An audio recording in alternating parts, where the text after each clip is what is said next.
Hello मेरे प्यारे साथियों, आज हम हमारी दुर्ग की नेक्स्ट क्लास करते हैं। अगर आपने अभी तक उन क्लासों को नहीं देखा है तो कृपया उन क्लासों को ज़रूर देखें। अगर आप चैनल पर पहली बार आए हैं तो कृपया चैनल को सब्सक्राइब ज़रूर करें। तो आज की हम जो हमारी नेक्स्ट क्लास है उसको शुरू करते हैं, जहाँ से कल हमने जो क्लास छोड़ी थी उसके आगे से ही आज की क्लास है।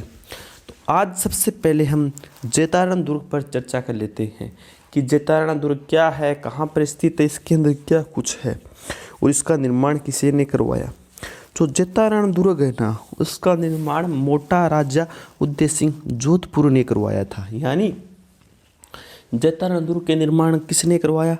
तो जैतारण जो दुर्ग है ना, उसका निर्माण मोटा राजा उदय सिंह ने करवाया था, जो कि जोधपुर के शासक थे।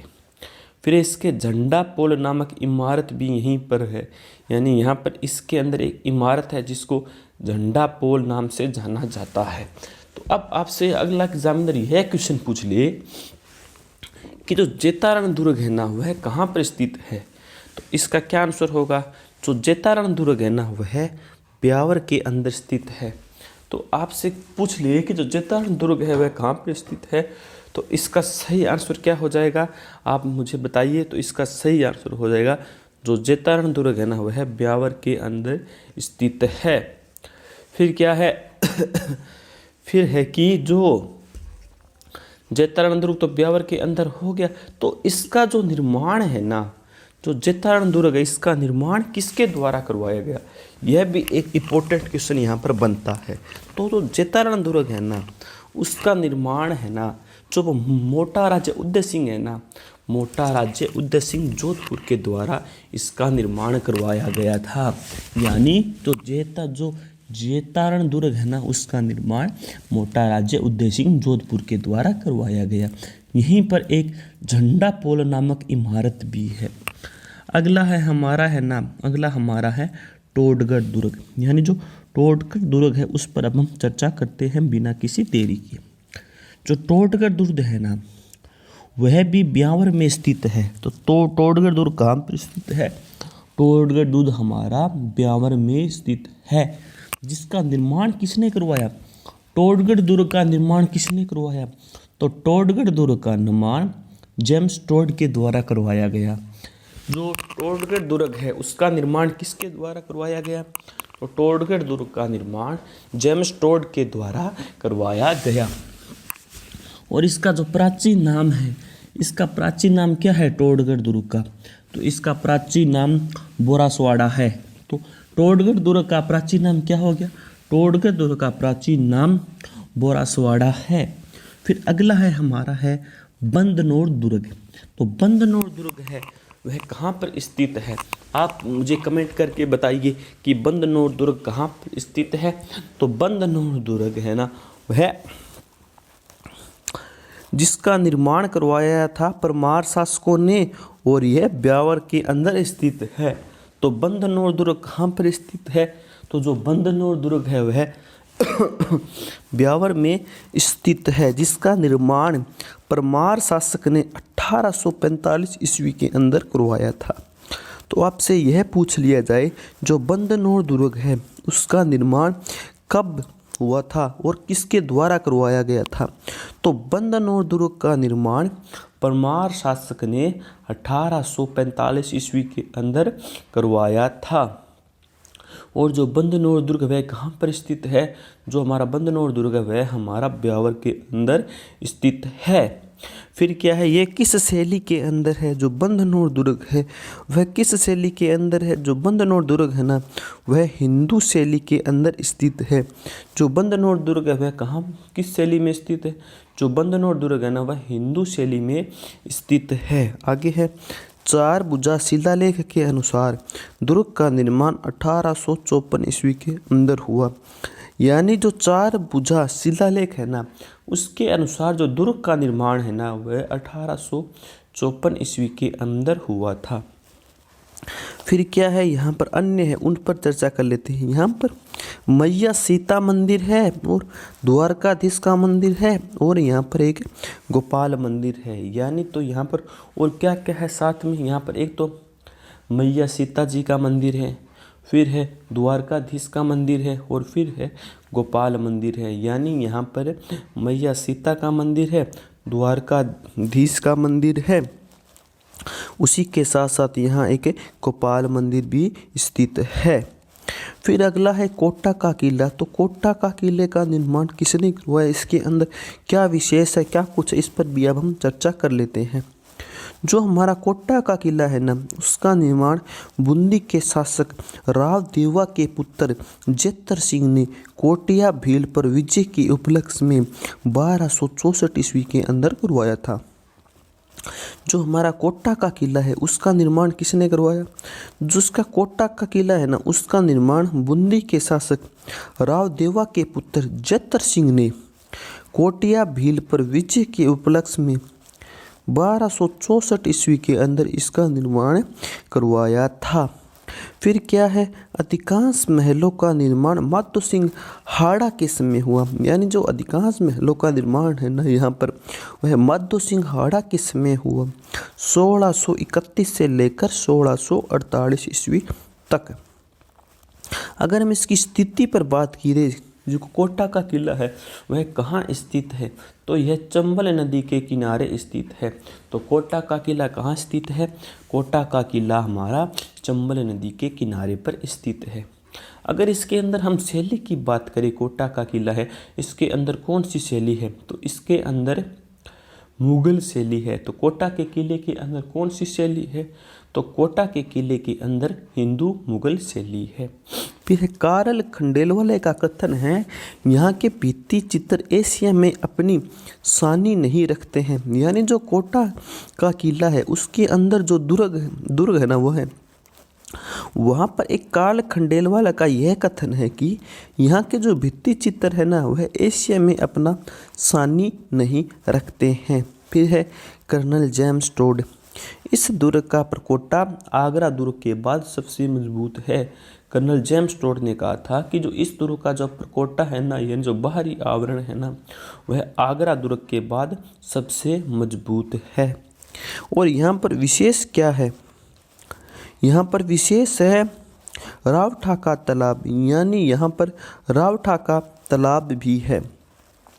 और साथ ही साथ है जाला हवेली भित्ति चित्रों के लिए प्रसिद्ध है। यानी यहाँ पर जाला हवेलियाँ हैं ना, वह भित्ति चित्रों के लिए प्रसिद्ध है। और जो रियासतकालीन माधो सिंह म्यूजियम है ना, वह यहीं पर स्थित है। और यहाँ पर कौन कौन से महल है, यहाँ पर एक तो जैत सिंह महल है, एक माधो सिंह महल है, एक बड़ा महल है, एक कंवर पंदा महल है, एक केसर महल है, एक अर्जुन महल, एक चंद्र महल है, एक बादल महल जनाना महल है, और एक छत्तर महल है, एक भीम महल है, एक दीवाने आम है, एक जालिम सिंह की हवेली आदि है। तो यहाँ पर ये महल है। तो अब हम इन पर अच्छी तरह से चर्चा कर लेते हैं ताकि हमें यह एक क्लास के अंदर ही याद हो जाए, आपको बारी बारी में याद नहीं करना पड़े। मेरा तो बस यही टारगेट है कि आपको इस तरह से मैं सभी के सभी टॉपिक करवाऊँ ताकि आपको अच्छी तरह से याद हो जाए। आप यह देख लीजिए, क्लास थोड़ी लंबी ज़रूर हो सकती है, लेकिन इस क्लास को देखने के बाद आपके सभी के सभी डाउट क्लियर हो जाएंगे। आपको पता ही है, संघर्ष के लिए जो भी हम संघर्ष करते हैं उसमें हमें समय लगता है। यानी हर क्लास है जो समय पर ही होनी चाहिए, और जो भी क्लास पूरी करने के लिए समय भी लगता है। ऐसे नहीं कि 5-10 मिनट के अंदर हमारी क्लास पूरी होगी, ऐसा नहीं होता। 5-10 मिनट के अंदर कोई भी क्लास नहीं होती। अगर हम किसी कोचिंग संस्थान में जाते हैं तो वहीं पर हमारी जो एक क्लास होती है ना, वह 1 से 1.5 घंटे की होती है। तो इसी प्रकार जो हमारी क्लासें हैं ना, वही भी इसी के शेड्यूल के अनुसार होगी ताकि आपका सिलेक्शन हो सके। आपका सिलेक्शन होगा तभी हमारा पढ़ाया हुआ हमारे काम आएगा। हम सोचेंगे कि हमने एक अच्छा कार्य किया है कि स्टूडेंट हमसे सिलेक्शन ले रहे हैं। फिर हम इन पर चर्चा कर लेते हैं। जो हमारा जैतरान दुर्ग है ना, तो जैतरान दुर्ग कहाँ स्थित है मेरे प्यारे साथियों, तो जैतरान दुर्ग हमारा ब्यावर के अंदर स्थित है। तो आपको यह अच्छी तरह से पता होना चाहिए कि जो जैतरान दुर्ग है वह कहाँ पर है, तो जैतरान दुर्ग है वह है ब्यावर के अंदर। जो जैतरान दुर्ग है ना, इसका निर्माण किसने किया, तो जो जैतरान दुर्ग है ना, इसका निर्माण जो मोटा राजा उदय सिंह है ना जोधपुर का, उन्होंने इस दुर्ग का निर्माण किया। तो जो जैतरण दुर्ग है वह कहाँ पर स्थित है? जैतरण दुर्ग हमारा ब्यावर के अंदर स्थित है। इसका निर्माण किसने किया? इसका निर्माण किया मोटा राज्य उदय सिंह जोधपुर ने।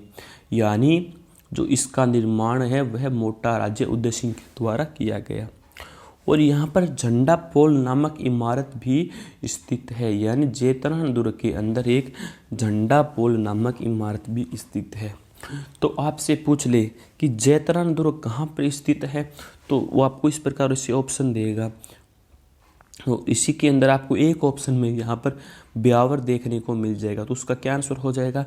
उसका आंसर हो जाएगा ब्यावर। यानी जो जैतरण दुर्ग है ना वह ब्यावर के अंदर स्थित है। फिर क्या है? जो जैतरण दुर्ग है ना इसका निर्माण किसके द्वारा किया गया? तो जैतरण दुर्ग है ना इसका निर्माण मोटा राज्य उदय सिंह के द्वारा करवाया गया, जो कहाँ के शासक थे? जो जोधपुर के शासक थे। और यहाँ पर एक इमारत और भी है, वह कौन सी है? तो यहाँ पर एक झंडा पोल नामक इमारत भी स्थित है। जो अगला हमारा दुर्ग है वह है हमारा टोडगढ़ दुर्ग। यह भी परीक्षा की दृष्टि से इम्पोर्टेंट है। जो टोडगढ़ दुर्ग है ना वह कहाँ पर स्थित है? टोडगढ़ दुर्ग हमारा ब्यावर के अंदर स्थित है। तो आपसे यह पूछ लिया जाए कि टोडगढ़ दुर्ग कहाँ पर स्थित है, तो इसका आंसर हो जाएगा ब्यावर। तो आपको एग्जाम के अंदर इस प्रकार यह देखने को मिलने वाला है कि जो टोडगढ़ दुर्ग है ना वह कहाँ है, और उसके आपको ऑप्शन इस प्रकार देखने को मिल जाएंगे। और इसी ऑप्शन के अंदर आपको एक ऑप्शन में यहाँ कहीं पर ब्यावर देखने को मिलेगा। तो इसका आंसर क्या हो जाएगा? इसका आंसर हो जाएगा ब्यावर। यानी जो टोडगढ़ दुर्ग है ना वह हमारा ब्यावर के अंदर स्थित है। अगर हम टोडगढ़ दुर्ग के निर्माण पर बात करें, यानी यह टोडगढ़ दुर्ग किसने बनवाया, तो इसका आंसर हो जाएगा जेम्स टोड। यानी जेम्स टोड के द्वारा टोडगढ़ दुर्ग का निर्माण करवाया गया। फिर है, अगर इसके हम प्राचीन नाम पर बात करें, यानी जो टोडगढ़ दुर्ग है इसका प्राचीन नाम क्या है? जो टोडगढ़ दुर्ग है ना इसका प्राचीन नाम बोरासवाड़ा है। यानी जो टोडगढ़ दुर्ग है उसका प्राचीन नाम क्या हो गया? उसका प्राचीन नाम हो गया बोरासवाड़ा। यानी जो टोडगढ़ दुर्ग है उसका प्राचीन नाम क्या हो गया? तो टोडगढ़ दुर्ग का प्राचीन नाम बोरासवाड़ा हो गया। फिर अगला है बंदनौर दुर्ग। बंदनौर दुर्ग कहाँ पर स्थित है? बंदनौर दुर्ग है ना वह हमारा ब्यावर के अंदर स्थित है। तो अब हम जो दुर्ग पढ़ रहे हैं ना ये ब्यावर के दुर्ग है। तो बंदनौर दुर्ग कहाँ पर स्थित है? तो जो बंदनौर दुर्ग है वह ब्यावर के अंदर स्थित है। बंदनौर दुर्ग है उसकी क्या कुछ विशेषताएं हैं उस पर हम चर्चा करते हैं। जो बंदनौर दुर्ग है उसका निर्माण तो परमार शासकों ने 1845 ईस्वी के अंदर करवाया। जो बंदनौर दुर्ग है, बंदनौर दुर्ग का निर्माण कब और किसने करवाया? तो बंदनौर दुर्ग का निर्माण परमार शासकों ने 1845 ईस्वी के अंदर करवाया। यह आपके लिए इम्पोर्टेंट क्वेश्चन है कि जो बंदनौर दुर्ग है वह कहाँ पर स्थित है? तो बंदनौर दुर्ग ब्यावर के अंदर स्थित है। और इसका निर्माण किसने करवाया? तो इसका निर्माण परमार शासकों ने 1845 ईस्वी के अंदर करवाया। अगर हम बंदनौर दुर्ग की शैली पर बात करें कि इसके अंदर कौन सी शैली है, जो बंदनौर दुर्ग है ना इसके अंदर हिंदू शैली है। यानी जो बंदनौर दुर्ग बनाया गया है वह किस शैली में बनाया गया है? जो बंदनौर दुर्ग है ना वह हिंदू शैली के अंदर बनाया गया है। फिर है अगला है 4 भुजा शिलालेख के अनुसार दुर्ग का निर्माण। जो 4 भुजा शिलालेख है ना उसके अनुसार दुर्ग का निर्माण कब हुआ है? जो 4 भुजा शिलालेख के अनुसार इस दुर्ग का निर्माण 1854 ईस्वी के अंदर हुआ है। जो 4 भुजा शिलालेख है ना उसके अनुसार यह माना जाता है कि इस दुर्ग का निर्माण 1854 ईस्वी के अंदर हुआ है। अगर हम इसके दुर्ग की अन्य विशेषताओं की बात करें तो इस दुर्ग के अंदर एक तो मैया सीता का मंदिर है। यानी जो मैया सीता है उसका मंदिर कहाँ पर स्थित है? तो उसका मंदिर बंदनौर दुर्ग ब्यावर के अंदर स्थित है। और साथ ही साथ यहाँ पर द्वारकाधीश का भी मंदिर है। यानी द्वारकाधीश का मंदिर भी आपको बंदनौर दुर्ग ब्यावर में देखने को मिलेगा। फिर है उसके बाद है गोपाल मंदिर। जो बंदनौर दुर्ग ब्यावर है ना वहाँ पर आपको गोपाल मंदिर भी देखने को मिलेगा। यानी जो बंदनौर दुर्ग है ना वह कहाँ पर स्थित है? वह हमारा ब्यावर के अंदर स्थित है। इसका निर्माण किसने करवाया? इसका निर्माण परवार शासकों ने 1845 ईस्वी के अंदर कराया। अगर इसकी शैली पर बात की जाए तो इसकी हिंदू शैली है और जो 4 भुजा शिलालेख के अनुसार इस दुर्ग का निर्माण 1854 ईस्वी में माना जाता है। और जिसका इसमें अन्य है ना, यहाँ पर मैया सीता का मंदिर है, द्वारकाधीश का मंदिर है और यहाँ पर साथ ही साथ गोपाल मंदिर भी देखने को मिल जाता है। फिर है जो है हमारा, वह है हमारा कोटा का किला। जो हमारा कोटा का किला है ना, इसका निर्माण बूंदी के शासक राव देवा के पुत्र जतर सिंह ने यानी कोटिया भील पर विजय के उपलक्ष्य में 1264 ईस्वी में बनवाया था। तो यानी जो हमारा कोटा का किला है ना, तो कोटा का किले का निर्माण किसने कराया? तो कोटा के किले का निर्माण जो बूंदी के शासक थे राव देवा के पुत्र जतर सिंह ने, यानी कोटा का किला है उसका निर्माण किसने करवाया? तो उसका निर्माण राव देवा के पुत्र जतर सिंह के द्वारा करवाया गया। किस उपलक्ष्य में करवाया गया? उन्होंने कोटिया भील है ना, उन पर विजय प्राप्त की थी 1264 ईस्वी के अंदर। इस खुशी में उन्होंने कोटा का किला बनवाया। तो आपसे यह पूछ लीजिए कि कोटा का किला बनाने का मुख्य कारण क्या था? कि जो राव देवा के जो पुत्र थे ना जतर सिंह, उन्होंने कोटिया भील पर विजय प्राप्त की और इस उपलक्ष्य में उन्होंने कोटा का किला बनवाया। फिर है अधिकांश महलों का निर्माण माधो सिंह हाड़ा द्वारा 1631 से 1648 ईस्वी के मध्य करवाया गया। यानी यहाँ पर अधिकांश जो महल है ना, उसका निर्माण माधो सिंह हाड़ा के द्वारा करवाया गया था, जिन्होंने 1631 से लेकर 1648 के अंदर इन्होंने सबसे ज़्यादा महलों का निर्माण करवाया था। तो अधिकांश महलों का निर्माण किसने करवाया? माधो सिंह हाड़ा ने। कब से कब तक करवाया? 1631 से लेकर 1648 तक। अगर हम कोटा का जो किला है, अगर उसकी स्थिति पर बात करें तो कोटा के किले की स्थिति है ना, वह यह चंबल नदी के किनारे स्थित है। यानी जो कोटा का किला है वह कहाँ स्थित है? तो कोटा का किला हमारा चंबल नदी के किनारे स्थित है। अगर इसकी हम शैली पर बात करें कि यह कौन सी शैली में बना हुआ है, तो जो कोटा का किला है ना, यह हिंदू मुगल शैली में बना हुआ है। तो कोटा का किला किस शैली में बना हुआ है? तो कोटा का जो दुर्ग है ना, वह हिंदू और मुगल शैली में बना हुआ है। तो कोटा का किला कौन सी शैली में है? तो कोटा का किला हिंदू और मुगल शैली के अंदर है। फिर है जो कार्ल खंडेवाल थे ना, उन्होंने इस दुर्ग के संदर्भ में एक कथन दिया था कि जो यहाँ के जो भित्ति चित्र है ना, वह एशिया में अपने सानी नहीं रखते हैं। तो कार्ल एक खंडेलवाल था, उनका यह कथन था कि जो यहाँ के जो भित्ति चित्र है ना, वह एशिया में अपने सानी नहीं रखते हैं। फिर क्या है?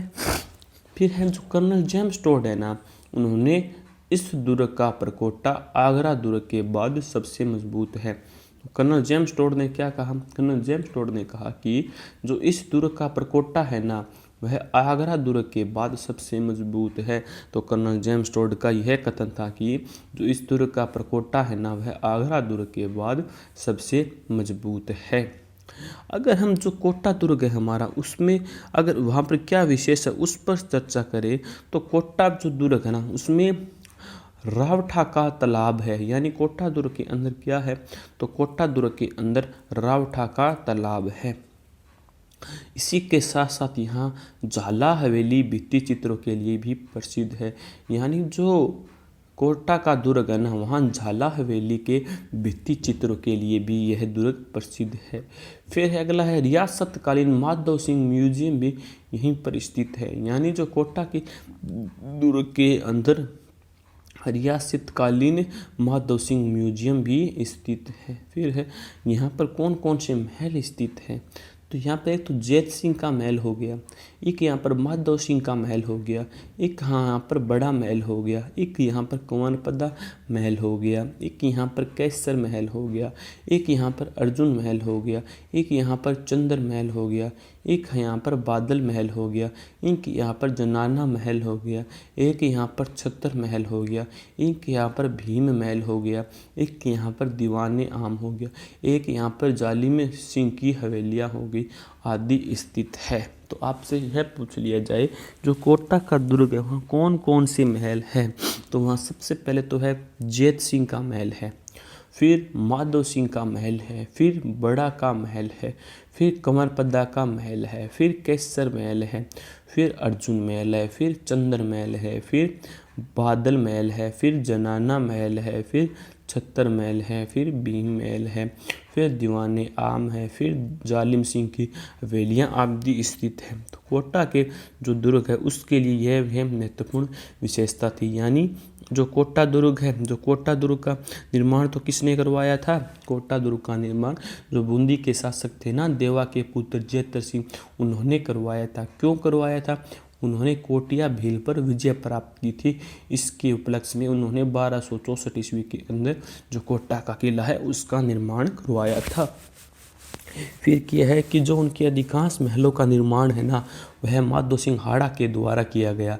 जो कोटा का किला है ना उसके जो अधिकांश महलों का निर्माण है ना वह माधो सिंह हाड़ा के द्वारा 1631 से लेकर 48 ईस्वी तक कराया गया। फिर जो कोटा महल की जो स्थिति है ना वह चंबल नदी के किनारे है। जो इसकी स्थिति हो गई वह कहाँ पर है? कोटा महल की स्थिति या कोटा महल कहाँ स्थित है? तो यह चंबल नदी के किनारे स्थित है। और अधिकांश महलों का निर्माण किसने करवाया? अधिकांश महलों का निर्माण माधो सिंह हाड़ा द्वारा 1631 से लेकर 1648 ईस्वी तक कराया। जो कोटा का महल है वह कहाँ स्थित है? वह चंबल नदी के किनारे स्थित है।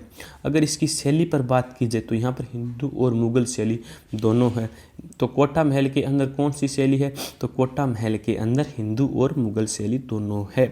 फिर जो एक कार्ल खंडेलवाल था उन्होंने यह कथन कहा कि यहाँ के जो भित्ति चित्र है ना वह एशिया में अपने सानी नहीं रखते हैं। फिर है जो कर्नल जेम्स टोडनाना, इस दुर्ग का प्रकोटा आगरा दुर्ग के बाद सबसे मजबूत है। कर्नल जेम्स टोड ने कहा था कि जो इस दुर्ग का प्रकोटा है ना यानी जो बाहरी आवरण है ना यह आगरा दुर्ग के बाद सबसे मजबूत है। इस दुर्ग की कुछ विशेषताएं भी है तो उस पर भी हम थोड़ी सी चर्चा कर लेते हैं। जो विशेषता यह है कि यहाँ पर रावठा का तालाब स्थित है। झाला हवेली और भित्ति चित्रों के लिए यह प्रसिद्ध है। रियासतकालीन माधो सिंह म्यूजियम यहाँ पर स्थित है। अगर यहाँ पर महलों की बात करें तो यहाँ पर एक तो जैत सिंह का महल है, एक यहाँ पर माधो सिंह का महल है, एक यहाँ पर बड़ा महल है, एक यहाँ पर कुंवरपदा महल है, एक यहाँ पर कैसर महल है, एक यहाँ पर अर्जुन महल है, एक यहाँ पर चंद्र महल है, एक यहाँ पर बादल महल जनाना महल है, एक यहाँ पर छत्तर महल है, एक यहाँ पर भीम महल है, एक यहाँ पर दीवाने आम है, एक यहाँ पर जालिम सिंह की हवेलियाँ हैं आदि। तो इस प्रकार जो हमारा कोटा का दुर्ग था ना, कोटा का किला था वह इस प्रकार था। अब हम आगे चलते हैं हमारे नेक्स्ट टॉपिक पर। हमारा नेक्स्ट टॉपिक है तो हमारा नेक्स्ट है अंचलगढ़ का किला, जो कि कहाँ पर स्थित है? जो कि माउंट आबू सिरोही के अंदर स्थित है। अब हम उस पर चर्चा करते हैं। जो हमारा अंचलगढ़ का किला है ना यानी जो हमारा माउंट आबू सिरोही वाला किला है ना उसका निर्माण किसने करवाया था? तो उसका निर्माण राणा कुंभा के द्वारा करवाया गया। यानी जो अंचलगढ़ का किला है उसका निर्माण किसने करवाया? तो आपको अच्छी तरह से याद होना चाहिए कि अंचलगढ़ के किले का निर्माण राणा कुंभा के द्वारा 1452 ईस्वी में किया गया। यानी जो अंचलगढ़ का किला है उसका निर्माण कब हुआ? अंचलगढ़ का किले का निर्माण राणा कुंभा के द्वारा 1452 ईस्वी में करवाया गया। जो इसका प्रारंभिक निर्माण है ना वह किन्होंने करवाया? जो इनका प्रारंभिक निर्माण है ना वह परमारों द्वारा करवाया गया है। कब? 19वीं सदी के अंदर। जो इसका प्रारंभिक निर्माण है ना वह परमारों ने करवाया था। कब करवाया था? 19वीं सदी के अंदर करवाया था। और जो अन्य है यहाँ पर क्या कुछ है, तो यहाँ पर एक तो अचलेश्वर मंदिर के कारण अंचलगढ़, यानी जो अंचलेश्वर मंदिर है ना, इसी के कारण इसका नाम अंचलगढ़ पड़ा। अंचलगढ़ दुर्ग कहाँ स्थित है, तो अंचलगढ़ दुर्ग माउंट आबू सिरोही के अंदर स्थित है। अगर इसकी हम विशेषता पर बात करें, यहाँ पर क्या कुछ खास है, तो यहाँ पर एक तो गोमुख मंदिर है, एक ओखा रानी का मालिया है, और एक सावन भादो झील है, एक मानसिंह की छतरी है, एक बहुरा थल है, और पार्वती व नंदी के चित्र है, और एक मंदाकिनी कुंड है। यानी यहाँ पर विशेष क्या है, यहाँ पर जो है वह विशेष क्या हो गया, तो यहाँ पर विशेष हो गया एक तो गोमुख मंदिर हो गया, एक ओखा रानी का मालिया हो गया, एक सावन भादो झील हो गई, एक मानसिंह की यहाँ पर छतरी हो गई, एक बमरा थल हो गया, एक यहाँ पर पार्वती व नंदी के चित्र हो गए, और एक यहाँ पर मंदाकिनी कुंड हो गया। तो यहाँ पर विशेष क्या क्या है, तो विशेष गोमुख मंदिर, ओखा रानी का मालिया, सावन भादो झील, मानसिंह की छतरी, भंवर थला, पार्वती व नंदी के चित्र, और मंदाकिनी कुंड यहाँ पर स्थित है।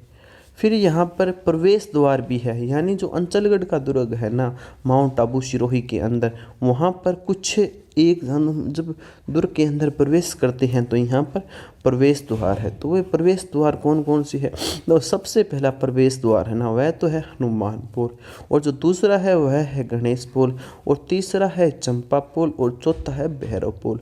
यानी जो अंचलगढ़ दुर्ग है तो उसमें जब हम प्रवेश करते हैं तो हमें कौन कौन से यहाँ पर प्रवेश द्वार मिलते हैं, तो सबसे पहला प्रवेश द्वार वह तो हमारा हनुमान पोल, दूसरा प्रवेश द्वार है गणेश पोल, तीसरा प्रवेश द्वार है चंपा पोल, और चौथा गणेश द्वार है भैरव पोल।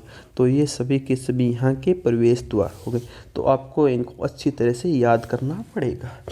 अगला है हमारा मचाना का दुर्ग। हाँ, अगला है हमारा, तो जो हमारा अंचलगढ़ दुर्ग है ना उसके अंदर हमें जो प्रवेश द्वार है वह निम्न देखने को मिलती है। जैसे एक तो हनुमान पोल हो गया, फिर गणेश पोल हो गया, फिर चंपा पोल हो गया, और फिर हो गया भैरव पोल। ये सभी के सभी अंचलगढ़ दुर्ग के प्रवेश द्वार है। अगला दुर्ग कौन सा है, अगला दुर्ग है मचाना दुर्ग। तो मचाना दुर्ग का है उसका निर्माण किसने किया, तो मचाना दुर्ग का निर्माण राणा कुंभा के द्वारा किया गया। यानी जो मचाना दुर्ग है उसका निर्माण किसने किया, तो मचाना दुर्ग का निर्माण राणा कुंभा के द्वारा किया गया था। फिर आगे चलते हैं, जो इसका क्या उद्देश्य था, इसका उद्देश्य क्या था, जो मचाना दुर्ग है ना इसको बनाने का क्या उद्देश्य था, इसको बनाने का मेन उद्देश्य यही था कि जो मेयर जाति के आक्रमण है ना, आक्रमण को रोकने के लिए ही मचाना दुर्ग का निर्माण किया गया। तो यानी मचाना दुर्ग को बनाने का मुख्य उद्देश्य क्या था कि जो मेयर जाति के आक्रमक है ना उनको रोकने के लिए ही मचाना दुर्ग का मुख्यतः निर्माण किया गया। फिर है बसंतगढ़ या फिर माउंट आबू सिरोही, तो इस पर भी हम चर्चा कर लेते हैं। जो बसंतगढ़ दुर्ग है वह कहाँ पर स्थित है, वह माउंट आबू सिरोही के अंदर स्थित है। जिसका निर्माण किसने करवाया था, जिसका निर्माण भी राणा कुंभा के द्वारा करवाया गया था।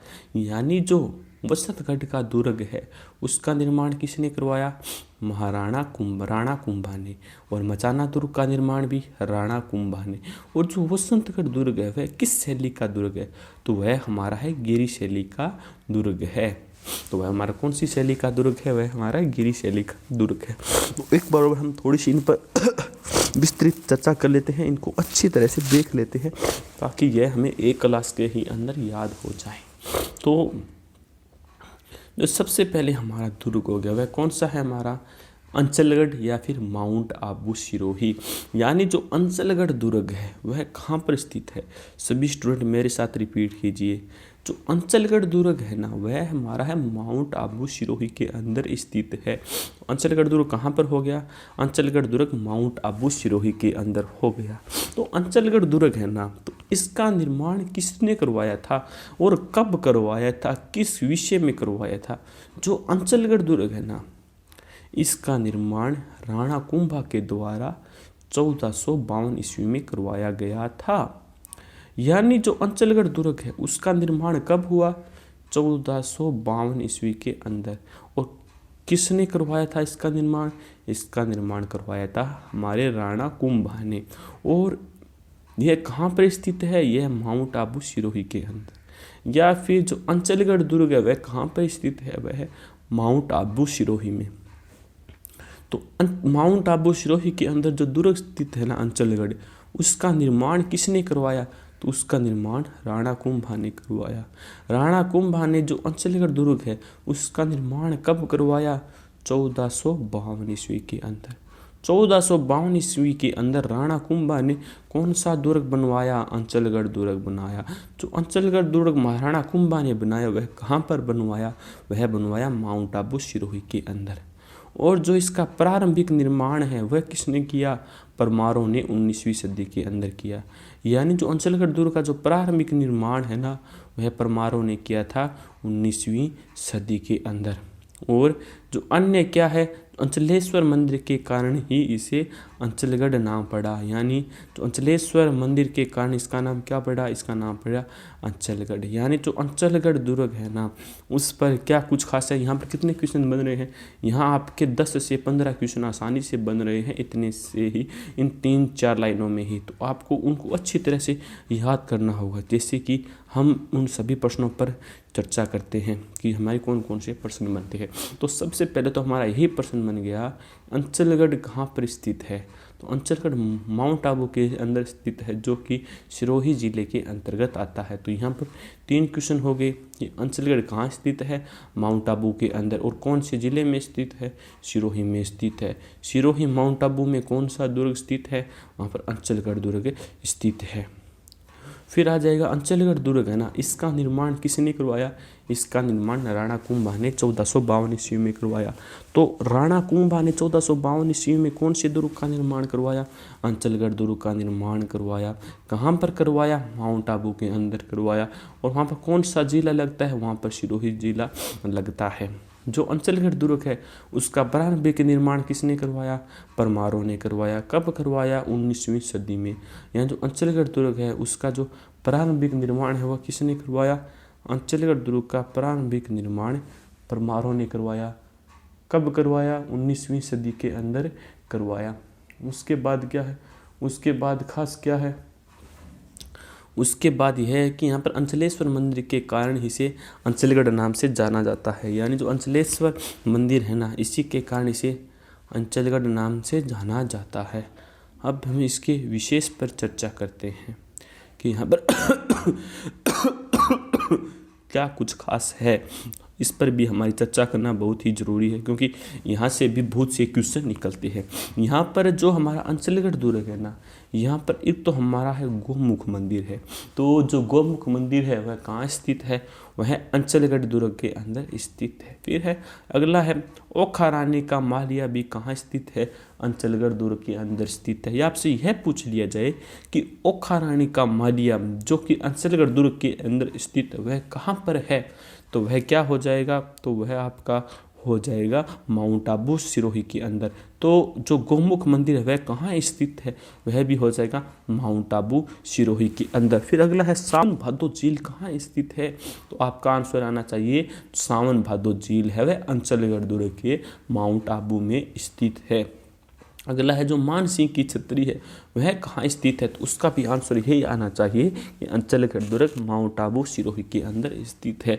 अगला है भंवराथल कहाँ स्थित है? तो इसका आंसर भी यही हो जाएगा, जो भंवराथल है ना वह अंचलगढ़ दुर्ग माउंट आबू सिरोही में स्थित है। अगला है पार्वती व नंदी के चित्र कहाँ पर स्थित है? तो इसका आंसर भी हो जाएगा अंचलगढ़ के अंदर माउंट आबू दुर्ग, अंचलगढ़ दुर्ग के अंदर माउंट आबू सिरोही के अंदर स्थित है।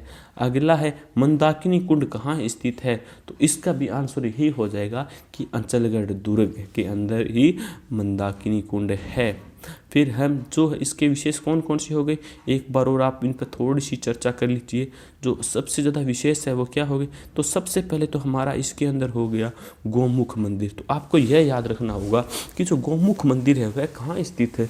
जो गोमुख मंदिर है ना, तो गौमुख मंदिर हमारा अंचलगढ़ यानी माउंट आबू सिरोही के अंदर स्थित है। तो गौमुख मंदिर कहाँ हो गया, तो गौमुख मंदिर माउंट आबू सिरोही के अंदर स्थित हो गया, अंचलगढ़ दुर्ग के अंदर स्थित हो गया। फिर क्या हो गया, फिर हो गया ओखा रानी का मालिया। ओखा रानी का मालिया कहाँ स्थित है, आपसे ये डायरेक्ट क्वेश्चन पूछा जा सकता है। तो ओखा रानी का जो मालिया है ना, वह हो जाएगा, ओखा रानी का मालिया हो गया हमारा अंचलगढ़ दुर्ग के अंदर स्थित है, जो कि माउंट आबू सिरोही में स्थित है। अंचलगढ़ दुर्ग कहाँ स्थित है, अंचलगढ़ दुर्ग माउंट आबू सिरोही के अंदर स्थित है। फिर अगला है सावन भादो झील। सावन भादो झील कहाँ स्थित है, तो सावन भादो झील है ना, वह अंचलगढ़ यानी माउंट आबू सिरोही के अंदर स्थित है। तो सावन भादो झील कहाँ स्थित है, तो सावन भादो झील अंचलगढ़ माउंट आबू सिरोही के अंदर स्थित है। फिर कौन सा है अगला, अगला है जो मानसिंह की छतरी है, वह कहाँ पर स्थित है। यह वेरी वेरी इंपॉर्टेंट है कि मानसिंह की छतरी कहाँ स्थित है, तो मानसिंह की छतरी भी हमारी अंचलगढ़ दुर्ग के अंदर माउंट आबू सिरोही के अंदर स्थित है। फिर अगला है हमारा बहुराथल। बहुराथल कहाँ स्थित है, तो बहुराथल भी अंचलगढ़ दुर्ग के अंदर माउंट आबू सिरोही के अंदर स्थित है। फिर अगला है हमारा पार्वती व नंदी के चित्र कहाँ स्थित है, तो पार्वती और नंदी के चित्र भी अंचलगढ़ माउंट आबू सिरोही के अंदर स्थित है। फिर अगला है जो मंदाकिनी कुंड है, वह कहाँ पर स्थित है। जो मंदाकिनी कुंड है ना, वह भी अंचलगढ़ दुर्ग माउंट आबू सिरोही के अंदर स्थित है। यानी जो हमने अभी अभी ये पढ़े हैं ना, इतने यानी जो विशेष है, कौन कौन सी है विशेष उसमें, एक तो गौमुख मंदिर हो गया, एक ओखा रानी का मालिया हो गया, एक सावन भादो झील हो गई, एक मानसिंह की छतरी हो गई, एक भंवराथल हो गया, एक पार्वती व नंदी के चित्र हो गए, और जो मंदाकिनी कुंड है, ये सभी के सभी अंचलगढ़ यानी माउंट आबू सिरोही के अंदर स्थित है। अब हमें क्या, जो हमारा अंचलगढ़ दुर्ग माउंट आबू दुर्ग है ना, उसके अंदर प्रवेश द्वार भी हैं कुछ, उन पर भी हम चर्चा कर लेते हैं। जो हमारा पहला प्रवेश द्वार है, जैसे ही हम अंचलगढ़, ये हमारा अंचलगढ़ दुर्ग है, इसके अंदर जब हम एंट्री करते हैं ना, तो यहाँ पर आपको 4 प्रवेश द्वार देखने को मिले जाते हैं। ये चारों प्रवेश द्वार अलग अलग है, इन सभी के अलग अलग नाम हैं, तो इन नामों पर भी हम चर्चा कर लेते हैं। ये हमारा अंचलगढ़ दुर्ग हो गया, और ये हमारे 4 प्रवेश द्वार हो गए। जो सबसे पहला हमारा प्रवेश द्वार है ना, ये वाला, तो ये हमारा हो जाएगा हनुमान पोल। यानी जो सबसे पहला प्रवेश द्वार है वह कौन सा हो गया, सबसे पहला प्रवेश द्वार हो गया हमारा हनुमान पोल। तो सबसे पहला प्रवेश द्वार कौन सा हो गया, सबसे पहला प्रवेश द्वार हो गया हनुमान पोल। जो ये दूसरा प्रवेश द्वार है ना, इसको कहते हैं गणेश पोल। जो दूसरा प्रवेश द्वार है, इसको किस नाम से जाना जाता है, तो इसको गणेश पोल के नाम से जाना जाता है। उसके बाद जो यह तीसरा पोल है, तो तीसरा जो प्रवेश मार्ग है, इसे चंपा पोल के नाम से जाना जाता है। यानी जो तीसरा प्रवेश द्वार है ना, वह चंपा पोल के नाम से जाना जाता है। और जो चौथा प्रवेश द्वार है, उसे भैरव पोल के नाम से जाना जाता है। यानी जो अंचलगढ़ दुर्ग है ना, उसके अंदर 4 हमारे प्रवेश द्वार हैं। तो सबसे पहले जब हम इसके अंदर एंट्री करते हैं, जो सबसे पहला प्रवेश द्वार आता है ना, वह तो हो जाता है हनुमान पोल, और जो दूसरा प्रवेश द्वार है ना, वह है गणेश पोल, और जो तीसरा प्रवेश द्वार है ना, वह है चंपा पोल, और जो चौथा प्रवेश द्वार है ना, वह है भैरव पोल। अब हम आगे चलते हैं हमारे नेक्स्ट दुर्ग की तरफ। अगला है हमारा मचाना दुर्ग। यानी जो हमारा मचाना दुर्ग है ना, उसका निर्माण किसने किया। जो मचाना दुर्ग है ना, उसका निर्माण भी राणा कुंभा के द्वारा किया गया।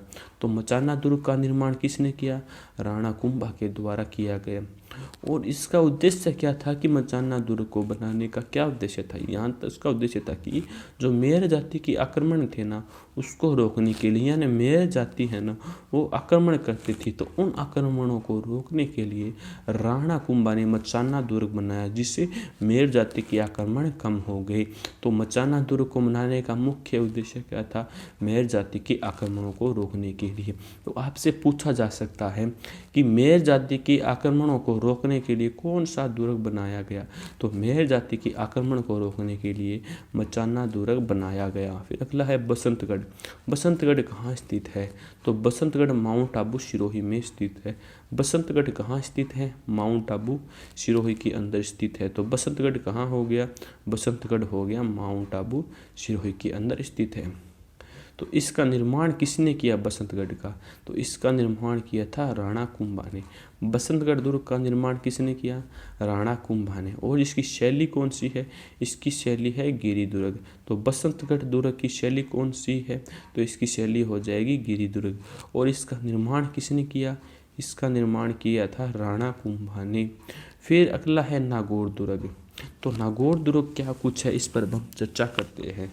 जो नागौर दुर्ग है ना, ये इसके भी आपको एग्ज़ाम के अंदर अच्छे खासे क्वेश्चन देखने को मिल जाते हैं। जो हमारा नागौर दुर्ग है ना, इस पर भी आपको बहुत से क्वेश्चन देखने को मिल जाते हैं। जो नागौर दुर्ग है ना, इसका निर्माण सोमेश्वर चौहान के समांत कदम्बवास यानी के मास पर 1154 ईस्वी में इस दुर्ग का निर्माण हुआ था। तो जो है ना हमारा नागौर का दुर्ग है ना, तो वह सोमेश्वर चौहान के सामंत कदम्बवास यानी के मास 1154 ईस्वी में इसका निर्माण हुआ था। यानी जो नागौर का दुर्ग है, इसका निर्माण 1154 ईस्वी में हुआ था। सोमेश्वर चौहान के जो सामान थे, कदम्बवास थे यानी के मास के द्वारा इसका निर्माण किया गया। यानी जो नागौर दुर्ग का निर्माण किसने किया? कदम्बवास यानी के मास के द्वारा 1154 ईस्वी में इसका निर्माण किया गया। जो नागौर दुर्ग है वह किस श्रेणी का दुर्ग है? नागौर है ना, वह धानवन श्रेणी का दुर्ग है। तो नागौर किस श्रेणी का दुर्ग है? नागौर हो जाएगा धानवन श्रेणी का। तो नागौर दुर्ग का निर्माण किसने किया? सोमेश्वर चौहान के सामंत कदम्बवास या फिर केमास ने 1154 ईस्वी के अंदर नागौर दुर्ग का निर्माण किया। इसकी श्रेणी कौन सी है? इसकी श्रेणी हो जाएगी धानवन दुर्ग। यानी जो नागौर दुर्ग है ना, इसकी श्रेणी कौन सी है? इसकी श्रेणी है धानवन दुर्ग। अगर हम इसके अन्य नामों पर बात करें कि इसके और अन्य कौन कौन से नाम हैं, तो इसका अन्य नाम हो जाएगा, एक तो हो गया नाग दुर्ग, नागाणा और अहि छतरपुर। इसके अन्य कौन कौन से नाम हो गए नागौर दुर्ग के? नाग दुर्ग, नागाणा और अहि छतरपुर। तो नागौर दुर्ग के अन्य भी नाम हैं, जैसे नाग दुर्ग हो गया, नागाणा हो गया, अहि छतरपुर। या फिर आपको यहाँ पर यह देखने को मिल जाए कि जो नाग दुर्ग और नागाणा और अहि छतरपुर ये किस दुर्ग के उपनाम है? तो ये हो जाएंगे नागौर दुर्ग के उपनाम है। अगर हम इनके अंदर भी प्रवेश द्वार है, नागौर दुर्ग के अंदर भी प्रवेश द्वार है, तो वे प्रवेश द्वार कौन कौन से हैं? पहला प्रवेश द्वार है सिराई पोल। पहला कौन सा हो गया? पहला हो गया सिराई पोल, दूसरा हो गया बिजली पोल, तीसरा हो गया कचहरी पोल, चौथा हो गया सूरज पोल और अगला हो गया गुप्पी पोल और अगला हो गया राज पोल। तो जो इसके अंदर प्रवेश द्वार है वे कौन कौन से हैं? पहला प्रवेश द्वार है सिराई पोल, दूसरा है बिजली पोल, तीसरा है कचहरी पोल, चौथा है सूरज पोल, अगला है गुप्पी पोल और अगला है राज पोल। ये सभी के सभी यहाँ के प्रवेश द्वार है। फिर यहाँ पर नागौर दुर्ग, इसके अंदर दर्शनीय स्थल कौन कौन से हैं? तो यहाँ पर एक तो शीश महल है। नागौर दुर्ग के अंदर एक तो शीश महल है, एक यहाँ पर बादल महल है, एक यहाँ पर शुक्र तालाब है, एक यहाँ पर अभय सिंह के महल है, एक यहाँ पर बख्त सिंह के महल है और एक यहाँ पर अमर सिंह की छतरी है, जो कि 16 खंभों की छतरी है। तो यहाँ पर दर्शनीय स्थल कौन कौन सी हो गई? एक तो हमारा शीश महल हो जाएगा, एक हमारा बादल महल हो जाएगा, एक हमारा शुक्र तालाब हो जाएगा, एक हमारा अभय सिंह के महल हो गया, एक हमारा बख्त सिंह के महल हो गया और एक हमारा अमर सिंह की छतरी हो गई। ये सभी के सभी हमारे है। और जो अमर सिंह की छतरी है उसे 16 खंभों की छतरी के नाम से भी जाना जाता है। तो 16 खंभों की छतरी के नाम से किसे जाना जाता है? तो 16 खंभों की छतरी के नाम से अमर सिंह की छतरी को जाना जाता है। तो जो हमारा नागौर दुर्ग है उसकी क्या क्या विशेषता है, नागौर दुर्ग का निर्माण किसने करवाया, इस पर हम एक बार और फिर से विस्तृत चर्चा करते हैं। अगर समय अधिक लग सकता है, लेकिन आपको तैयारी इस प्रकार कराएंगे कि आपका 100% सिलेक्शन हो ही जाए। अगर आप इन क्लासों को अच्छी तरह से एक बार देख लेते हैं, उनको नोट डाउन कर लेते हैं, तो मेरी गारंटी है कि आप इनको ज़िंदगी भर कभी नहीं भूलोगे। तो जो नागौर दुर्ग है, नागौर दुर्ग का निर्माण किसने करवाया? तो नागौर दुर्ग का निर्माण जो सोमेश्वर चौहान है ना, उन्हीं के समांत, यानी उन्हीं के जो समय के बराबर, उसके समय के समान एक राजा थे कदमवास, यानी के मास, उन्होंने 1154 ईस्वी में इस दुर्ग का निर्माण करवाया था। जो नागौर दुर्ग है वह किस श्रेणी का दुर्ग है? तो नागौर हो जाएगा धानवन श्रेणी का दुर्ग है। तो जो नागौर दुर्ग का निर्माण कब करवाया गया? 1154 में। किसके द्वारा करवाया गया? सोमेश्वर चौहान के समांत कदम्बमास या फिर के मास ने करवाया था। जो नागौर दुर्ग है वह किस श्रेणी का दुर्ग है? वह हमारा है जो है वह धानवन श्रेणी का दुर्ग है। जो नागौर दुर्ग है ना, उसके कुछ और अन्य नाम भी है। उसके अन्य नाम कौन कौन से हैं नागौर दुर्ग के? एक तो है इसका नाग दुर्ग हो गया, इसका हो गया नागाना हो गया, और एक इसका ही छतरपुर। तो नागौर दुर्ग के और अन्य कौन कौन से नाम हैं? तो नागौर दुर्ग के और एक तो है नाग दुर्ग नाम है इसका, एक है नागाना नाम है, और एक है इसका नाम छतरपुर। तो नागौर दुर्ग के अन्य कौन कौन से नाम हैं? नाग दुर्ग, नागाना और अहि छतरपुर। अगर इनके हम प्रवेश द्वार की बात करें, जो नागौर दुर्ग है इसके कौन कौन से प्रवेश द्वार है? तो इसका सबसे पहले प्रवेश द्वार है, इसका नाम है शिराई पोल। यानी जो नागौर का दुर्ग है इसके अंदर जो प्रवेश द्वार है, तो उसके अंदर कौन कौन से प्रवेश द्वार हैं, उनके नाम बताइए। तो उन पर भी चर्चा हम करते हैं। जो नागौर दुर्ग है उसका जो सबसे पहला प्रवेश द्वार है ना, वह तो है शिराई पोल। यानी नागौर दुर्ग का पहला प्रवेश द्वार कौन सा है? पहला है शिराई पोल। दूसरा जो प्रवेश द्वार उसे बिजली पोल के नाम से जाना जाता है, और तीसरा जो प्रवेश द्वार उसे कचहरी पोल के नाम से जाना जाता है। अगला है जिसे सूरज पोल के नाम से जाना जाता है। अगले को गुप्पी पोल के नाम से जाना जाता है, यानी गुप्पी पोल के नाम से जाना जाता है। और अगला है उसे राजपोल के नाम से जाना जाता है। जो ये है ना, ये सभी के सभी जो नागौर दुर्ग है उसके प्रवेश द्वार हैं। तो उसके प्रवेश द्वार कौन कौन से हैं?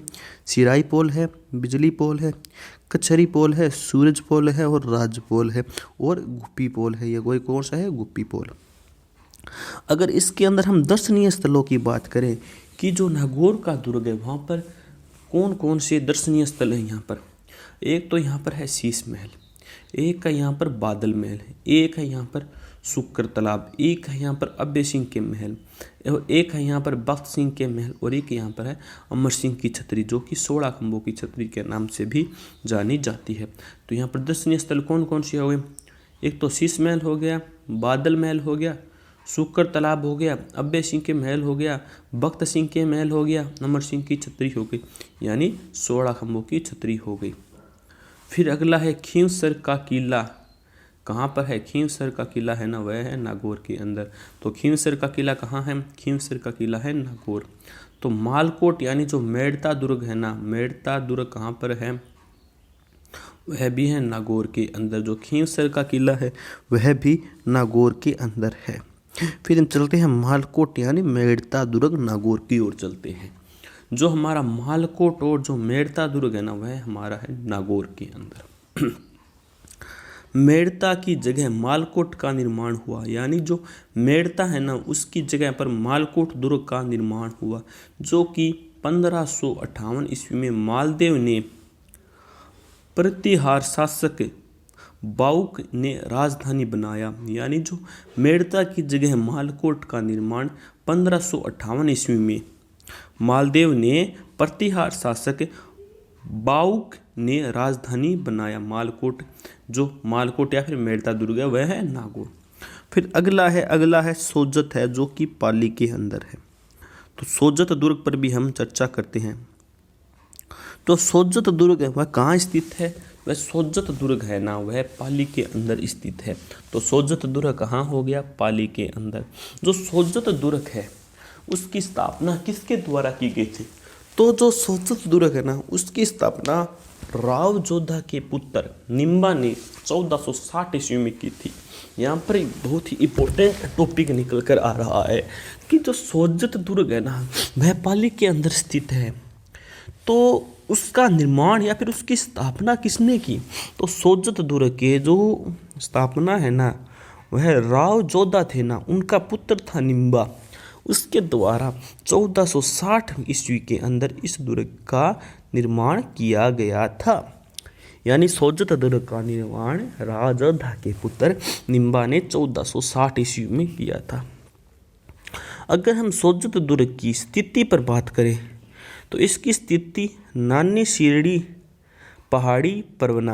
अगर इसकी स्थिति पर बात की जाए कि जो सोजत दुर्ग है वह कहाँ पर स्थित है, तो सोजत दुर्ग नानी शिरडी पहाड़ी परवना पर स्थित है। अगर इसका हम अन्य नाम पर बात करें, इसका फिर अन्य दूसरे और किस नाम से जाना जाता है, तो इसको अन्य लघुगिरी दुर्ग के नाम से भी जाना जाता है। यानी जो सोजत दुर्ग है ना, जो पाली के अंदर स्थित है, उसको लघुगिरी दुर्ग के नाम से भी जाना जाता है। तो सोजत दुर्ग के बारे में इम्पोर्टेंट क्या हो गया कि जो सोजत दुर्ग है ना, वह राव जोधा के पुत्र निम्बा ने 1460 ईस्वी के अंदर इस दुर्ग का निर्माण किया था। तो सोजत दुर्ग का निर्माण कब हुआ?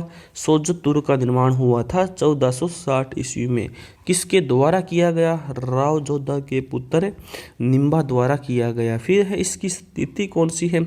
इसकी स्थिति यानी यह नानी शिरडी पहाड़ी परवना पर स्थित है। इसकी स्थिति कौन सी? यह नानी शिरडी पहाड़ी परवना पर स्थित है। इसका अन्य नाम क्या है? इसका अन्य नाम है लघुगिरी दुर्ग है। यानी जो सोजत दुर्ग पाली है ना, इसका अन्य क्या नाम है? इसका अन्य नाम है लघुगिरी दुर्ग है। जो सोजत पाली का दुर्ग है उसको अन्य किस नाम से जाना जाता है? इसको अन्य लघुगिरी दुर्ग के नाम से जाना जाता है। तो सोजत का दुर्ग भी आपके लिए बहुत ही इम्पोर्टेंट है, इसको भी आप अच्छी तरह से तैयार कर ले। आपको इससे संबंधित भी एग्ज़ाम के अंदर क्वेश्चन देखने को मिल सकते हैं। तो सोजत दुर्ग से संबंधित जो महत्वपूर्ण है ना, वह यही है। जो ये 3 टॉपिक है ना, इतने ही टॉपिक है। मैं जो टॉपिक बता रहा हूँ ना, उतने ही टॉपिक आपके लिए किसी भी एग्ज़ाम को करेक्ट करने के लिए इनफ है। तो मैं आपको इस तरह से स्टडी करा रहा हूँ ताकि आपका पशु परिचय से लेकर आरएस तक के लेवल के जो भी एग्जाम है ना, वो भी आपके क्लियर हो जाए। मैं डीप से डीप और ऊपर से ऊपर दोनों की तरह पढ़ाता हूँ ताकि आपको अच्छी तरह से ये सभी के सभी याद हो जाए। तो सोजत दुर्ग कहाँ हो गया? पाली हो गया। स्थापना राव जोधा के पुत्र निम्बा ने की 1460 ईस्वी के अंदर की। इसकी स्थिति नानी शिरडी पहाड़ी परवना पर स्थित है और इसका अन्य नाम है लघुगिरी दुर्ग नाम है इसका अन्य। फिर अगला है बाली दुर्ग। बाली दुर्ग कहाँ स्थित है मेरे प्यारे साथियों? आप ये बताओ मुझे। बाली दुर्ग भी पाली के अंदर स्थित है। तो बाली दुर्ग कहाँ पर स्थित है? बाली दुर्ग पाली के अंदर स्थित है, जिसका निर्माण बलदेव चौहान ने 1240 ईस्वी में किया था। यानी जो बाली दुर्ग है जो कि पाली के अंदर स्थित है, तो इस दुर्ग का निर्माण किसने हुआ, कब किया था? इस दुर्ग का निर्माण बलदेव चौहान ने 1240 ईस्वी के अंदर बाली दुर्ग का निर्माण किया था। फिर क्या है? यह 3 प्रकोटे से घिरा हुआ दुर्ग है। जो बाली दुर्ग है जो कि पाली के अंदर स्थित है, यह 3 प्रकोटों से घिरा हुआ दुर्ग है। यानी जो बाली दुर्ग है ना, जो पाली के अंदर है, वह कितने प्रकोटों से घिरा हुआ है? वह 3 प्रकोटों दुर्ग से घिरा हुआ है। जो प्रथम प्रकोटा है ना, वह कौन सा है? प्रथम प्रकोटा है बीरमदेव। प्रथम प्रकोटा कौन सा है? पहला प्रकोटा वह है बीरमदेव। और जो दूसरा प्रकोटा है वह है राणा उदय सिंह। जो दूसरा प्रकोटा कौन सा है? वह है राणा उदय सिंह। यहाँ पर 2 ही इंपॉर्टेंट प्रकोटे हैं। पहला तो हो गया बीरमदेव और दूसरा हो जाएगा राणा उदय सिंह प्रकोटा। फिर है मनमोहन पार्श्वनाथ मंदिर। यानी जो मनमोहन पार्श्वनाथ मंदिर है ना, चतुर्भुजानाथ मंदिर या फिर विमलनाथ मंदिर या फिर धर्मनाथ व विष्णु मंदिर, तो इसके महत्वपूर्ण है। यानी यह हमारा है धर्मनाथ, यह हमारा क्या नाम है? यह हमारा है धर्मनाथ व वैष्णव मंदिर। यानी जो यह मंदिर है ना, यह मनमोहन पार्श्व मंदिर, चतुर्भुजानाथ मंदिर, विमलनाथ मंदिर और धर्मनाथ व वैष्णव मंदिर यहीं पर स्थित है। फिर अगला है हमारा है कुचामन दुर्ग। तो कुचामन दुर्ग की क्या विशेषताएं है उस पर भी हम चर्चा कर लेते हैं। जो हमारा कुचामन दुर्ग है, तो जो कुचामण दुर्ग है ना, कुचामण दुर्ग डीडवाना, कुचामण दुर्ग हो गया डीडवाना कुचामण के अंदर स्थित है। कुचामण दुर्ग कहाँ स्थित है? कुचामण दुर्ग डीडवाना कुचामण के अंदर स्थित है। तो कुचामण दुर्ग का निर्माण किसने करवाया? तो जो कुचामण दुर्ग है ना, इसका निर्माण गौड़ राजपूतों ने 17वीं शताब्दी के अंदर करवाया। यानी जो कुचामण दुर्ग है, कुचामण दुर्ग का निर्माण किसने करवाया? तो कुचामण दुर्ग का निर्माण जो गौड़ राजपूत है ना, उन्होंने 17वीं शताब्दी के अंदर कुचामण दुर्ग का निर्माण करवाया था। फिर है इसका आधुनिक निर्माण। जो इसका आधुनिक निर्माण है वह किसने करवाया? इसका आधुनिक निर्माण जालिम सिंह राठौड़ ने 18वीं सदी के अंदर करवाया। जो कुचामण दुर्ग है ना, उसका जो आधुनिक निर्माण है ना, वह जालिम सिंह राठौड़ ने 18वीं सदी के अंदर करवाया। जो आधुनिक निर्माण है इसका किसने करवाया? इसका आधुनिक निर्माण है जालिम सिंह राठौड़ ने 18वीं सदी के अंदर इस दुर्ग का निर्माण करवाया। अगर इस दुर्ग की श्रेणी की बात की जाए तो यह दुर्ग गिरी श्रेणी का है और पारिद एरण दुर्ग है। जो यह दुर्ग है, यह किस श्रेणी का दुर्ग है? यह गिरी श्रेणी का दुर्ग है और यह साथ ही साथ यह पारिद एरण दुर्ग भी है। अगर हम इसके अन्य नाम पर बात की जाए कि जो हमारा कुचामण दुर्ग है, जो कि डीडवाना कुचामण के अंदर स्थित है, इसके और कौन कौन से नाम हैं?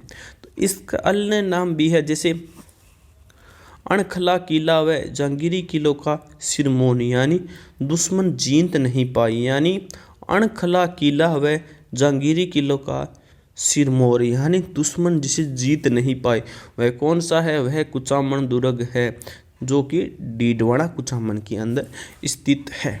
फिर अगला क्या है? यहाँ पर कुछ महत्वपूर्ण भी है, यहाँ पर कुछ और भी है साथ ही साथ जो देखने योग्य है, जो कि विशेष है। यहाँ पर एक तो हो जाएगा रैनिवास है, एक तो यहाँ पर क्या है? एक तो यहाँ पर रैनिवास है और साथ ही साथ यहाँ पर एक शीश महल भी है और यहाँ पर एक हवा महल भी है और एक यहाँ पर शस्त्रागार भी है, यहाँ पर देव मंदिर भी है, यहाँ पर अन्न के भंडार भी है, यहाँ पर 18 बुर्ज भी है, यहाँ पर पातल्या भी है, यहाँ पर होंज भी है, यहाँ पर अंदरिया होज ऊंटशाला भी है और यहाँ पर हस्तीशाला भी है। यानी जो रैनिवास या फिर जो शीश महल है वह है ना, यहाँ पर एक तो रैनिवास महल भी है, यहाँ एक तो रैनिवास है और एक यहाँ पर एक शीश महल भी है और यहाँ पर एक साथ में एक हवा महल भी है और यहाँ पर एक शस्त्रागार भी है जहाँ पर शस्त्र रखे जाते हैं और यहाँ पर एक देव मंदिर भी है, यहाँ पर अन्न के भंडार भी हैं, यहाँ पर 18 बुर्ज भी है, यहाँ पर पातल्या भी है, यहाँ पर होज भी है, यहाँ पर अंधेरिया होज ऊंटशाला भी है और यहाँ पर हस्तीशाला भी है। ये सभी के सभी यहाँ पर है। और इस दुर्ग के बारे में एक कहावत भी है कि ऐसा किला रानी जाई के पास भूल ही हो, ठाकुरानी जाई के पास नहीं। यानी यहाँ पर एक कहावत कौन सी प्रसिद्ध है कि ऐसा किला रानी जाई के पास भले ही हो, ठाकुरानी जाई के पास नहीं है। यानी यह किला है जो रानियों के पास भले ही हो लेकिन ठाकुरानी जाई के पास नहीं है। अगर इसकी हम प्रवेश द्वार की बात करें तो जो इसका प्रवेश द्वार वह है चांदरपोल यानी अथूणा दरवाज़ा। तो इसका जो प्रवेश द्वार वह कौन सा है? तो इसका प्रवेश द्वार हो गया चांदरपोल यानी अथूणा दरवाज़ा। जो हमने जो दुर्ग पढ़ा है ना अभी उन पर थोड़ी सी और हम चर्चा करते हैं ताकि यह हमारे अच्छी तरह से कवर हो जाए। तो सबसे पहले हमने पढ़ा था जो मालकोट और मेड़ता दुर्ग वह है नागौर के अंदर। फिर मेड़ता की जगह मालकोट का निर्माण 1558 ईस्वी में मालदेव ने प्रतिहार शासक बाउक ने इसको राजधानी बनाया। यानी मेड़ता की जगह मालकोट का निर्माण 1558 ईस्वी में मालवदेव ने करवाया और जो प्रतिहार शासक बाउक ने इसको राजधानी बनाया। फिर क्या है? फिर है सोजत दुर्ग पाली। सोजत दुर्ग कहाँ पर स्थित है? सोजत दुर्ग है ना वह पाली के अंदर स्थित है। इसकी स्थापना राव जोधा के पुत्र निम्बा ने 1460 ईस्वी में की थी। यानी जो सोजत दुर्ग पाली के अंदर है इसकी स्थापना किसने की? तो जो सोजत दुर्ग है ना इसकी स्थापना राव जोधा के पुत्र निम्बा ने जो राव जोधा है ना उसका पुत्र निम्बा है, निम्बा ने 1460 ईस्वी के अंदर इस दुर्ग की स्थापना की। अगर इस दुर्ग की स्थिति पर बात की जाए तो यह दुर्ग, इस दुर्ग की स्थिति क्या है, तो यह दुर्ग नानी शिरडी पहाड़ी परवना पर स्थित है। तो सोजत दुर्ग कहाँ स्थित है, सोजत दुर्ग पाली के अंदर स्थित है, जिसकी स्थापना राव जोधा के पुत्र निम्बा ने की थी, जो कि 1460 ईस्वी में की। इसकी स्थिति नानी शिरडी पहाड़ी परवना पर स्थित है। इसका अन्य नाम लघु दुर्ग या फिर लघुगिरी दुर्ग है, इसका अन्य नाम है। फिर है बाली दुर्ग। बाली दुर्ग कहाँ स्थित है, बाली दुर्ग पाली के अंदर स्थित है। तो बाली दुर्ग कहाँ स्थित है, बाली दुर्ग है वो है पाली के अंदर स्थित है।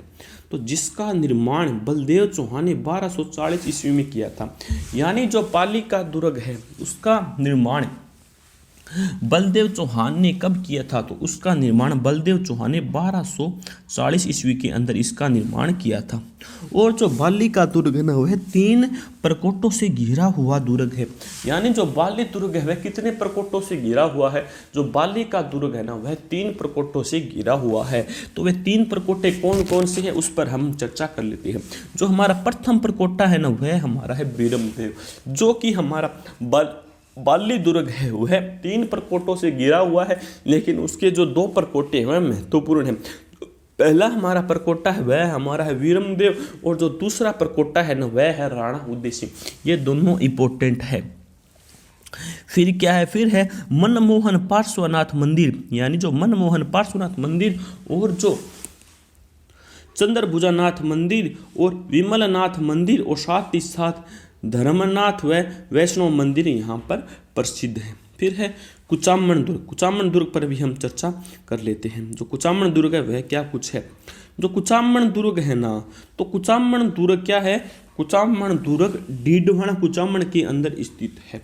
तो कुचामन दुर्ग कहाँ स्थित है, कुचामन दुर्ग डीडवाना कुचामन के अंदर स्थित है। तो इसका निर्माण गौड़ राजपूतों ने 17वीं शताब्दी में करवाया था। यानी जो कुचामन दुर्ग है, तो कुचामन दुर्ग का निर्माण कब व किसके द्वारा करवाया गया, तो कुचामन दुर्ग का निर्माण गौड़ राजपूतों ने 17वीं शताब्दी के अंदर कुचामन दुर्ग का निर्माण करवाया।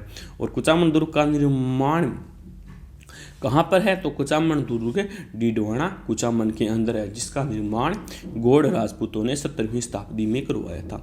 फिर इसका आधुनिक निर्माण, जो कुचामन दुर्ग है इसका आधुनिक निर्माण किसने करवाया, तो कुचामन दुर्ग का आधुनिक निर्माण जालिम सिंह राठौड़ ने 18वीं सदी में करवाया। यानी जो कुचामन दुर्ग है इसका आधुनिक निर्माण किसने करवाया, तो कुचामन दुर्ग का आधुनिक निर्माण जालिम सिंह राठौड़ ने 18वीं सदी के अंदर करवाया था। अगर हम कुचामन दुर्ग की श्रेणी पर बात करें तो इसकी कौन सी श्रेणी है, यह गिरी और पारिद एरन दुर्ग है। यानी जो कुचामन दुर्ग है ना वह गिरी और पारिद एरन दुर्ग की श्रेणी में आता है। इसके अन्य कौन कौन से नाम है, इसके अन्य नाम एक तो हो गया अंखणा किला हो गया, और जांगीरी किलों का समूर दुश्मन जीत नहीं पाए। यानी अणखला किला व जांगीरी किलों का सिमोर जिसे दुश्मन कभी जीत नहीं पाए, ये इसके अन्य नाम है। फिर आगे क्या है, आगे हरेनिवास, शीश महल, हवा महल, शस्त्रागार, देव मंदिर, अन्न भंडार, 18 बुर्ज, पतल्या होज, अंधेरा होज, ऊंटशाला और हस्तशिला यहाँ पर स्थित है। और इस दुर्ग के बारे में एक कहावत भी है, ऐसा किला रानी जाई के पास भले ही हो, ठकुरानी जाई के पास नहीं है। और इसके अंदर एक प्रवेश द्वार भी है जिसे चंद्रपोल या फिर अथूणा दरवाजा कहते हैं। यानी इसके अंदर एक जो किला है ना, यानी जो प्रवेश द्वार है ना जो इस किले का, उसको क्या नाम है, उसका नाम है चंद्रपोल या फिर इसे अथूणा दरवाजा भी कहते हैं। फिर क्या है, फिर है जो कुंभलगढ़ दुर्ग है, इस पर अब हम चर्चा करते हैं कुंभलगढ़ दुर्ग पर। जो कुंभलगढ़ दुर्ग है तो इसका प्रारंभिक निर्माण अशोक मौर्य के पुत्र संप्रति मौर्य ने जरगा पहाड़ियों में मच्छेंद्रपुर नाम से 3री सदी के अंदर किया।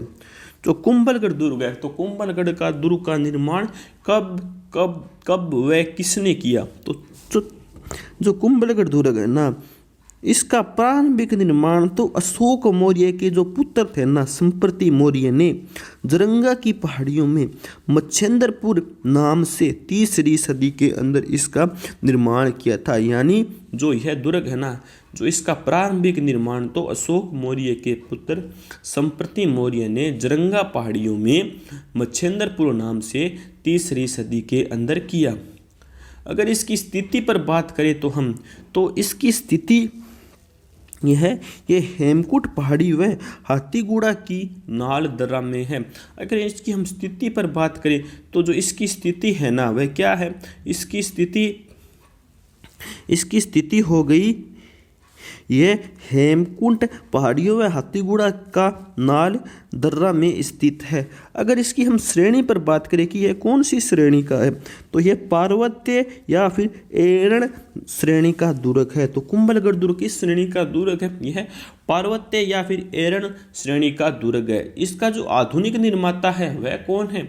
इसके आधुनिक निर्माता राणा कुंभा है, जिन्होंने 1448 से 1458 ईस्वी में नागौर विजय के उपलक्ष्य में इसका आधुनिक निर्माण करवाया था। यानी जो कुंभलगढ़ दुर्ग है उसका निर्माण सबसे पहले किसने करवाया?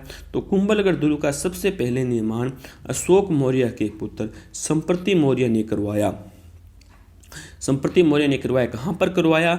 जरंगा पहाड़ियों में। किस नाम से करवाया? मच्छेंद्रपुर नाम से। और कब करवाया? तीसरी सदी के अंदर करवाया था। इसकी स्थिति कहाँ है? यह हेमकूट पहाड़ी पर हाथीगुड़ा की नाल दर्रा में स्थित है। इसकी श्रेणी कौन सी है? यह पार्वत्य या फिर एरण दुर्ग है। फिर इसका आधुनिक निर्माण क्या है? राणा कुंभा द्वारा 1448 से 58 ईस्वी में नागौर विजय के उपलक्ष्य में इसका आधुनिक निर्माण कराया। यानी कुंभलगढ़ दुर्ग का आधुनिक निर्माण किसने करवाया? कुंभलगढ़ दुर्ग का आधुनिक निर्माण राणा कुंभा ने करवाया। कब करवाया?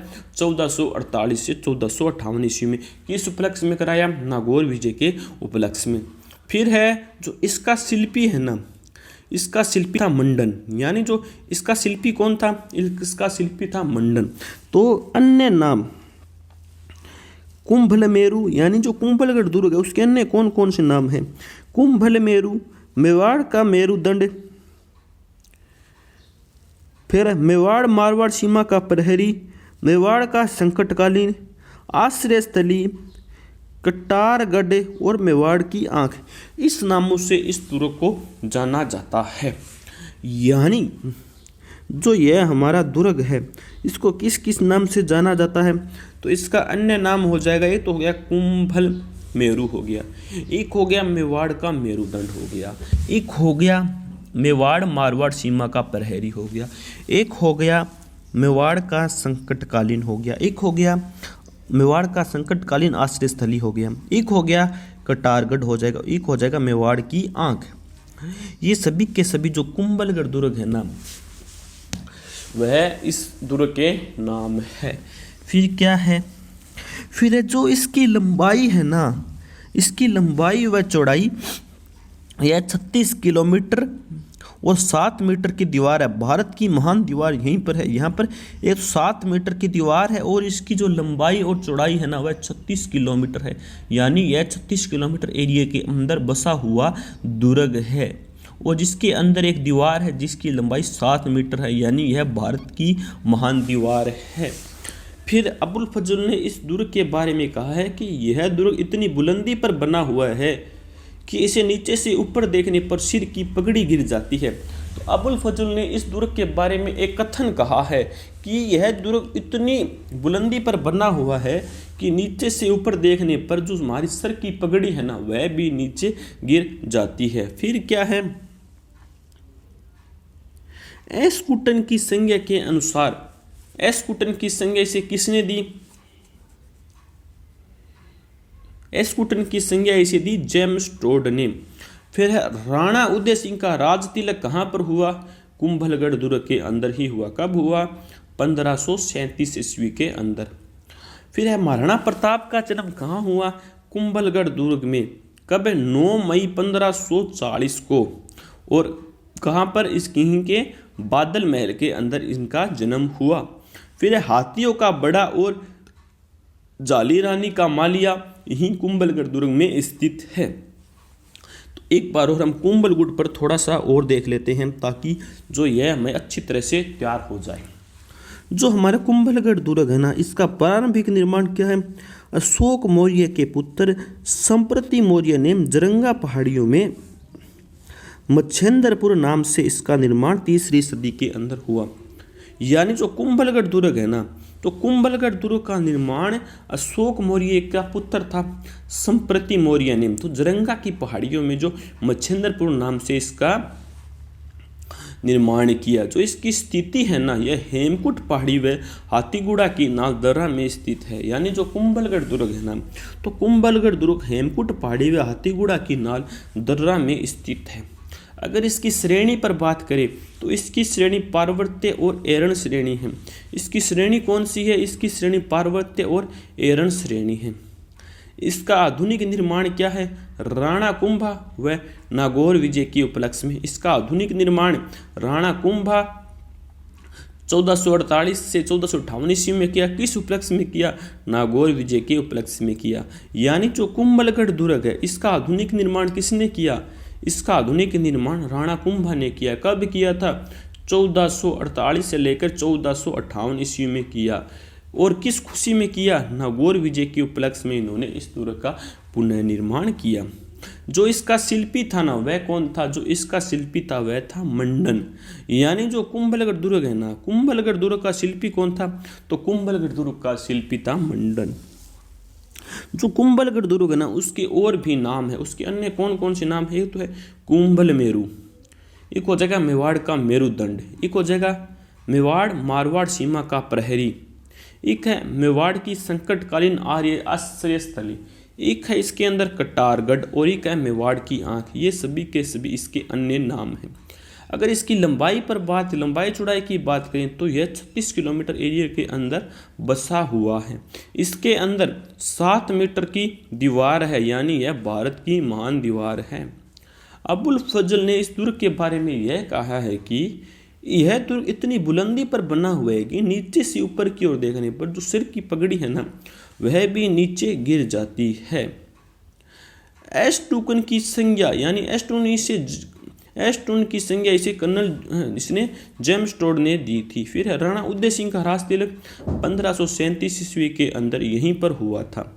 फिर महाराणा प्रताप का जन्म 9 मई 1540 को बादल महल में यहीं पर हुआ था।